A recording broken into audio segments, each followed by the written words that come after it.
Welcome to the Leadership Purpose with Dr. Robin podcast. I'm your host, Robin L. Owens, PhD, and this is where we dive in each week to give advice, tools, and tips for high-achieving, purpose-minded women who've written nonfiction books and want to amplify their message beyond the book. I'm a college professor, and when I'm not doing that, I am speaking, coaching, mentoring, and teaching high-achieving women who have written books how to use their books to make a bigger difference, have more impact, and purpose. Okay, let's dive in. Hi, everyone. Welcome back to another episode of the Leadership Purpose with Dr. Robin podcast. So glad you're here and that you take time to listen into the podcast, especially with everything that's going on. You take time out of your busy day and schedule to listen in. I can't say it enough. Really appreciate you for being here. And today I'm talking with Michelle Fishering. Now, let me tell you a little bit about Michelle. Michelle is a serial entrepreneur, a regenerative farmer, a voracious reader, deep thinker, and a bit of a modern day Renaissance woman. Michelle is the founder and CEO of a brand new boutique publishing house that she'll tell you a little bit about later, which was inspired by the iconic 17th century French salon. She publishes collaborative anthologies and solo authored books that align with her mission to facilitate profound conversations. And when she isn't reading, lost in thought, or working, she's hanging out with her husband and pups in their farm in rural West Colorado. Michelle is a lover of deep conversations, good champagne, and enriching her life through connection, collaboration, and community. Welcome, Michelle Fishering. Thank you so much. I'm so honored to be here. I love this podcast and it feels so wonderful to be invited in. I'm so glad you're here and I can't wait to just jump right in. So let's just jump right in. Let's do it. So I read your bio, kind of formalized in writing kind of thing. Why don't you tell us in your own words more about you and what you do? Okay. Oh, that's a big can of worms. It is. So pick a worm or two. I'll pick a few of those. Yeah. So let's start with the new publishing company. It's the thing I'm the most excited about. I am just at the beginning of founding and launching this publishing company. So the second half of 2022, I will be publishing a few books to get started. It's very exciting. Yes. It's like I can barely sleep at night these days because I'm so excited. The publishing house is called Chambre, Bleue, which I don't speak French. So that pronunciation is probably not accurate for somebody who speaks French. So please don't judge me. But the name means the blue room. And it's named after the most iconic of the French salons from the 17th century. And this was the place where the art of conversation was really developed. And it was a place of ideas, of discourse, a place where writers and thinkers and artists and the nobility came together and had conversation about ideas and politics and things that were going on for them. And the thing that makes it really unique and special, and the reason that I felt so called to sort of honor that through the name of my business, was that these salons, and this one in particular, the Blue Room, the Chambre Bleue, was founded by a woman. And so the salons were hosted by women at a time when women didn't have power. Women weren't honored as, thinkers and intellectuals. But in these spaces, they were. And the salonière, again, I'm sorry for the pronunciation.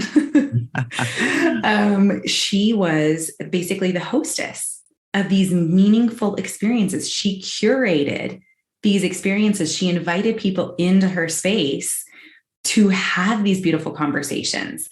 And the other really cool element of them that I think is really fascinating of this salon and these spaces is that they were very focused on a code of conduct. And so the way that so they could actually have discourse because there was a way of speaking and listening and allowing different perspectives.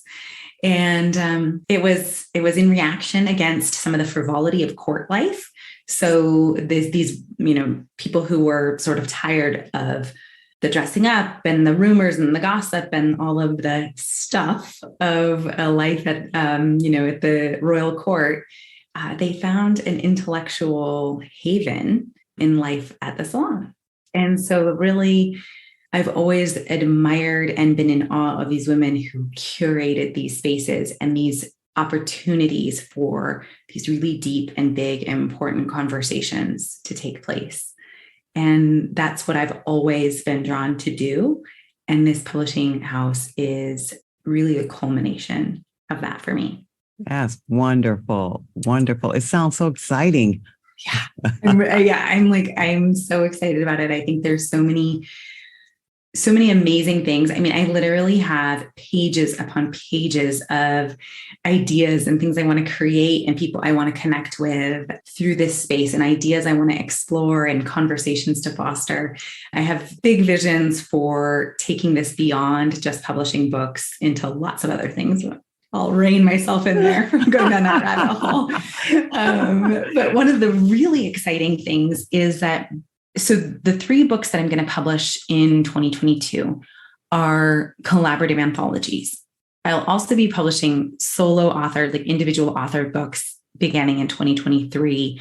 But the thing I'm actually really excited to create are these spaces for women to come together. And for right now, I am planning to work with just women. I might open that up down the road, but for women to come together and co-author and co-create a book around a specific subject or topic, theme, however you want to consider it, each woman writing a chapter and contributing to the whole.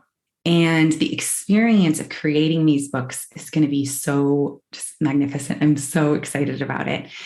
But it's also a really cool way to help people feel comfortable finding their voice as a writer without the pressure of having to write a full book. But it also gives people, sometimes in business, we get really pigeonholed and all we ever talk about is our thing, right? So if we're in marketing, all we ever talk about is marketing and our content is all about that.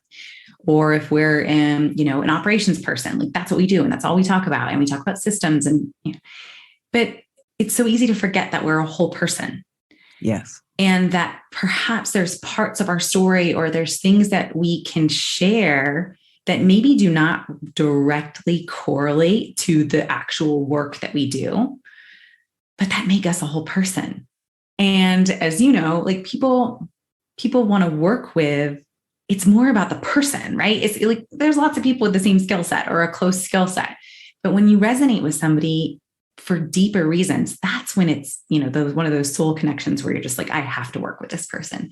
Yeah. And so for me, it's creating a space where people get to step in and be all of themselves and maybe explore a story or an aspect of their wisdom or their life that is not direct. Maybe it is correlated to their work, but maybe it's not. And still have that be something that can contribute to their business and to their work, just in maybe a different way and thinking about it a little bit more creatively. So That's one of the things I'm really excited about with these. It's a wonderful opportunity. It's a wonderful opportunity for all those things that you mentioned. And I know that firsthand from my own experience with another publisher, and we had a collaboration, and I contributed to a book called Rising with Resilience. So to your point, isn't it? It's a great title. And this was out of someone else's, your work is out of kind of your heart and your soul. And this was out of someone else's. So it was my opportunity to join in with these other women. And we were all talking about basically the silver linings that we received out of the pandemic and what we experienced out of the pandemic. Oh, that's good. So I love that. Yeah. So to your point, right? Because we're already kind of like-minded because you have to see a silver lining. First of all, you have to be the type of person that could actually see a silver lining and then to talk about it. So it brought us together. So yeah, that was a great experience for me. And so I'm glad to hear that you're doing this, especially we can already hear your deep love and passion for it. Absolutely. And just, it's so interesting to me because it's like, this is what makes it so cool and so special and such a unique opportunity, because how often do we get to really mine an experience and then share it with people? And in the context of both the other collaborators, but also our readers. And what I love, because I believe so deeply part of facilitating these profound conversations is getting out of the echo chamber, right? It's getting out of, we're in these spaces on social media where all we see are the people that the algorithm feeds us. And, well, that's a whole rabbit hole. But what a powerful way to be exposed to different perspectives and different experiences. And, again, organized around a theme. But if you have 10, 15, 20, even more people coming together and writing about their perspective and their wisdom on a certain theme, what a broad and beautiful and diverse perspective you're going to end up with when you read that book. And as a writer, when you're going through the process of creating and you're in a community with all of these other beautiful souls. Yes. I think that's what I look forward to creating. Yes. So now tell us how you come to this work. I'm sure we've had a conversation before about this, but I'd like to hear and others to hear your journey to this work. Well, I will be very concise because it's quite a journey. As most of us who've lived for any length of time have had quite a journey, but it really is interesting because I have a very broad range of interests. I'm somebody who pursues knowledge and information and learning with a passion that is almost unrivaled. And I have more than my fair share of degrees and trainings and certifications and all the things.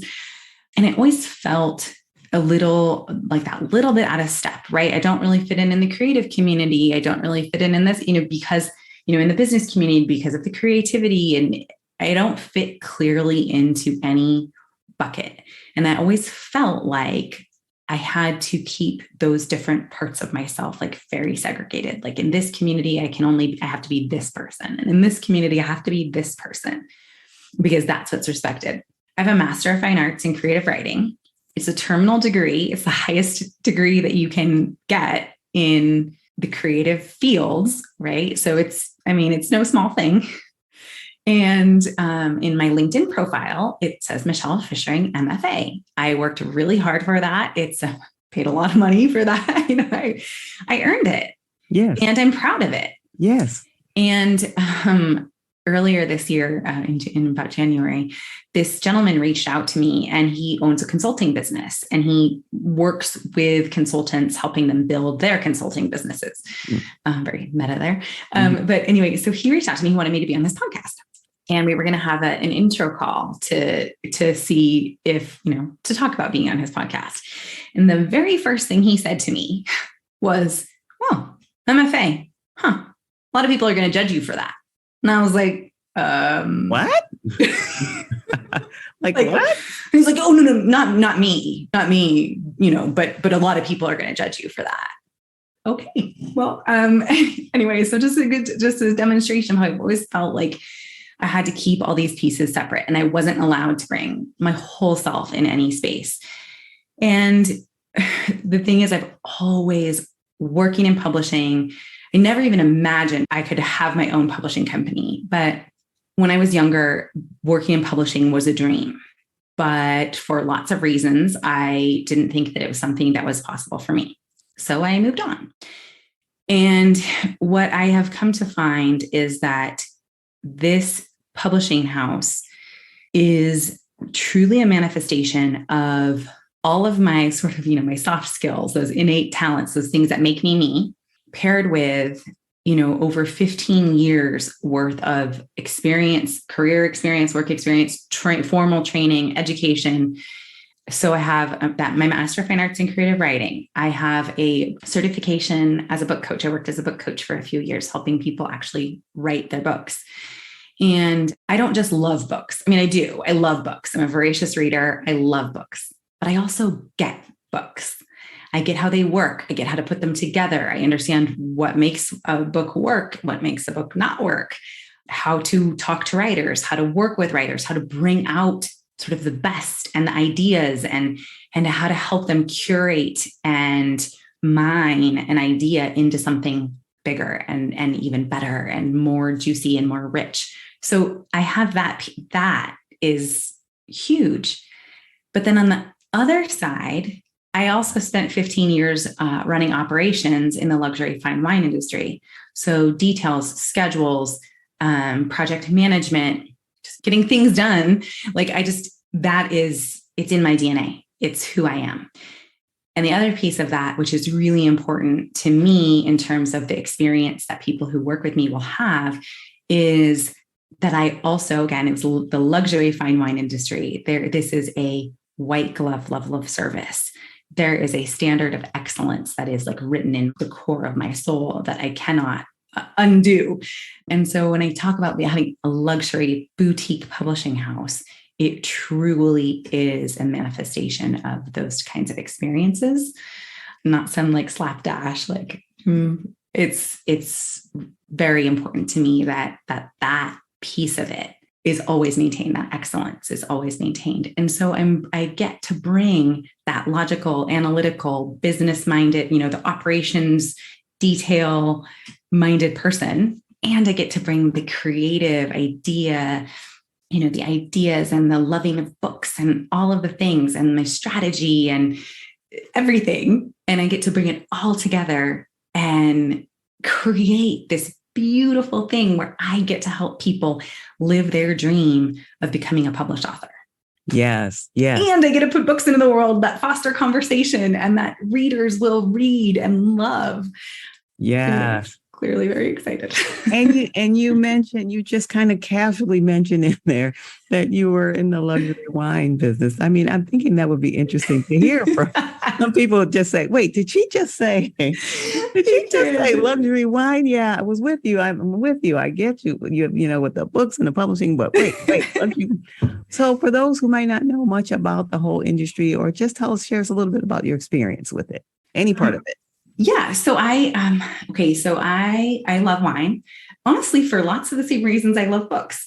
A wine is a product of a culture, of a time, of a season.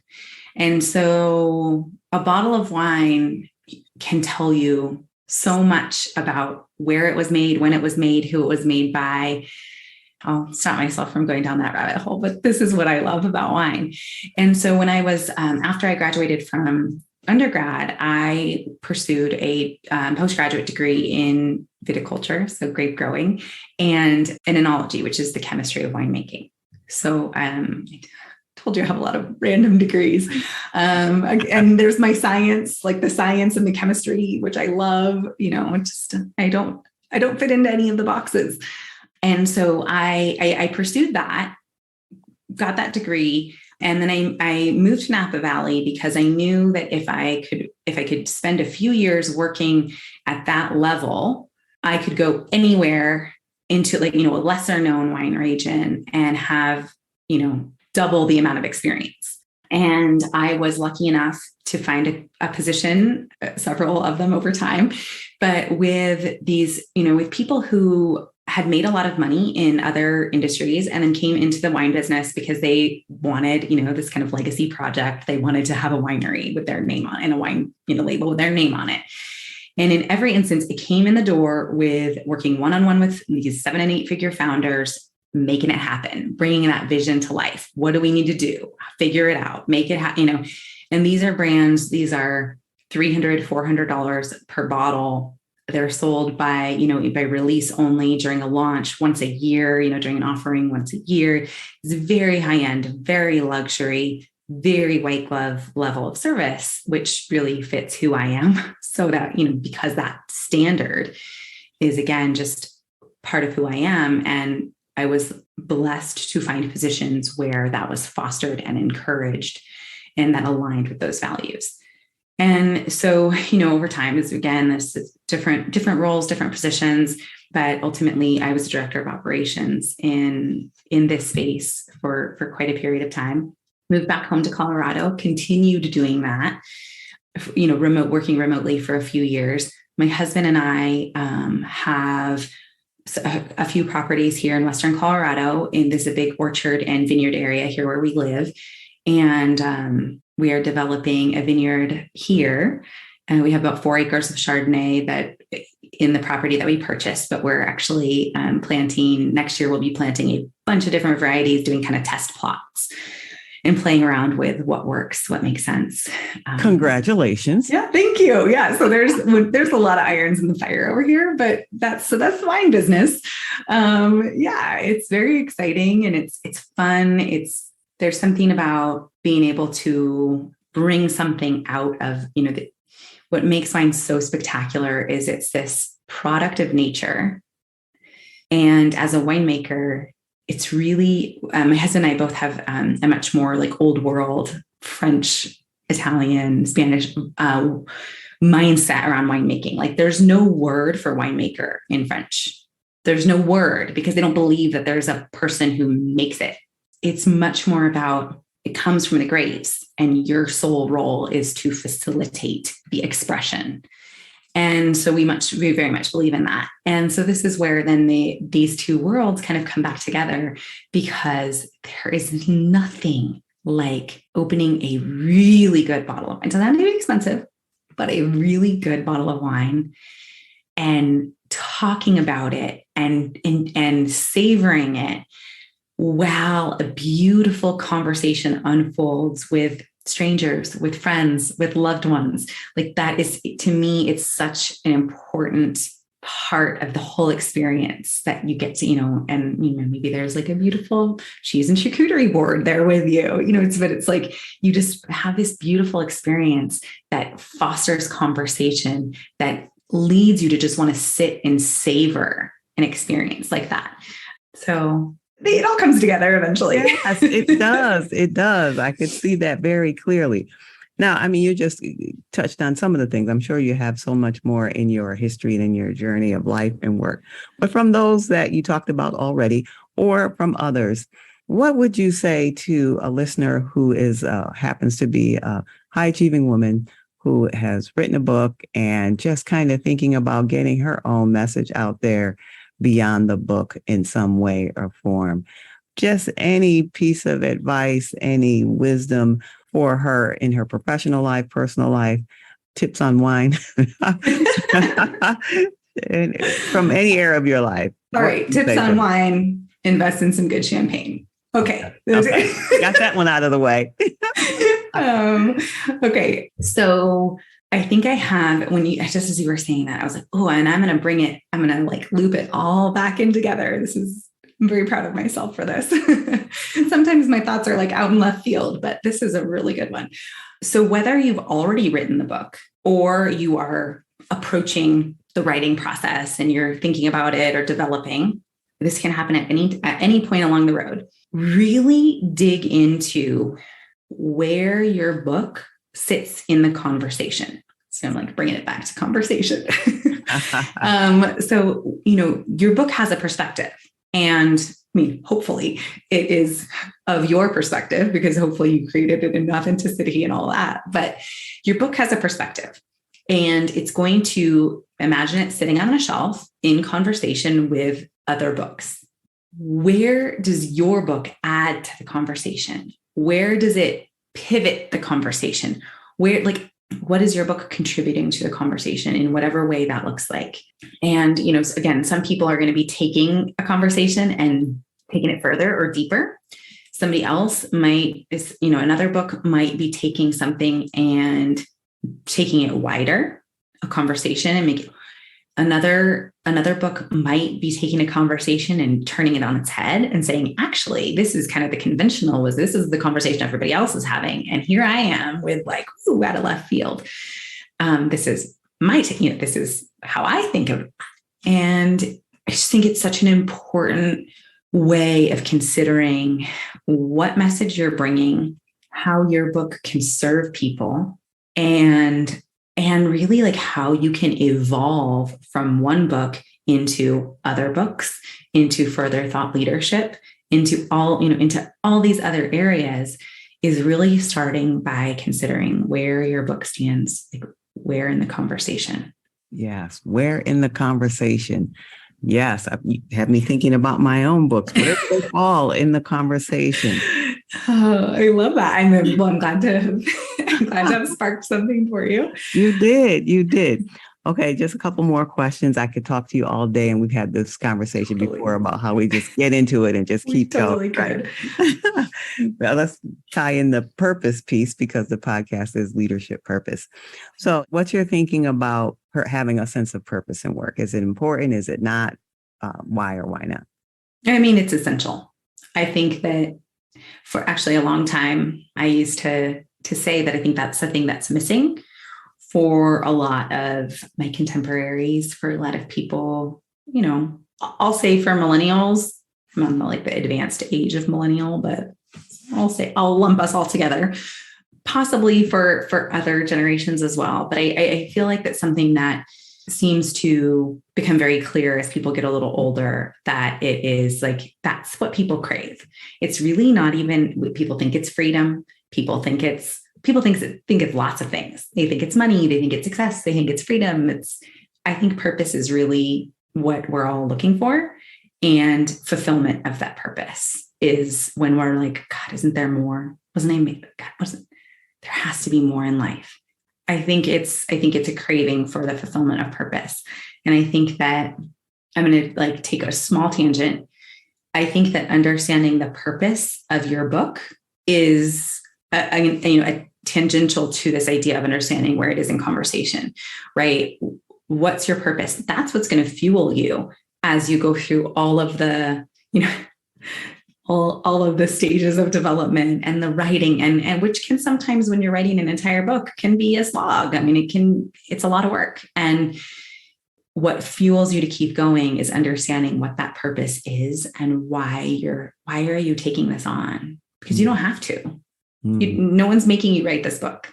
And so you're doing it because you want to, because you're called to, because you're driven to, because you are channeling something, because you are the conduit for this, whatever the reason is, you're doing it for a reason. And understanding that purpose that this book is going to serve in your life and other people's lives. I think if you don't have that, I don't know how successful you can be in actually creating it. Yes. Well, of course, I resonate with that deeply. I think this is why we get along so well. Yes, I'm so excited about, continued conversation.